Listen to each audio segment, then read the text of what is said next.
PTI के vice chairman Shah Mahmood Qureshi का supreme court के बाहर मीडिया से बात करते हुए कहना था।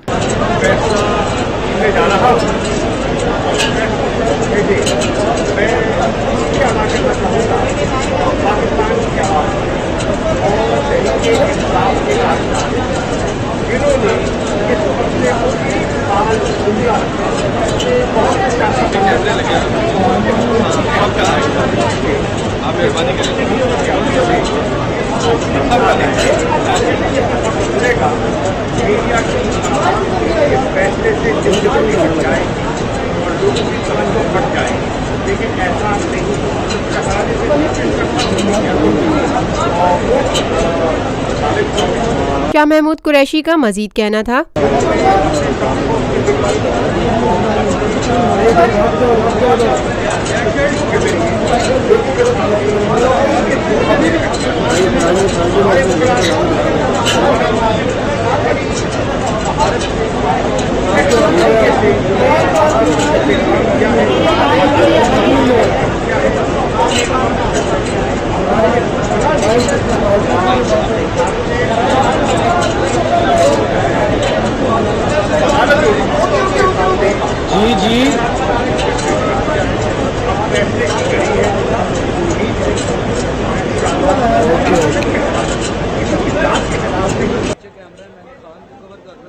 Lotus Lake Towers, a groundbreaking endeavor by Lotus Properties.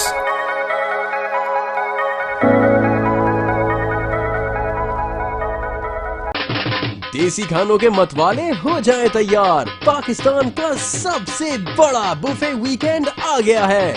21, 22 और 23 अप्रैल जुमा, हफ्ता और इतवार पाकिस्तान का दस्तरख्वान सजाएगा देसी खानों का बेहतरीन इंतखाब फेयर हॉल गार्डन्स कराची में। जो चाहो जितना चाहो खाओ। #PKDKHI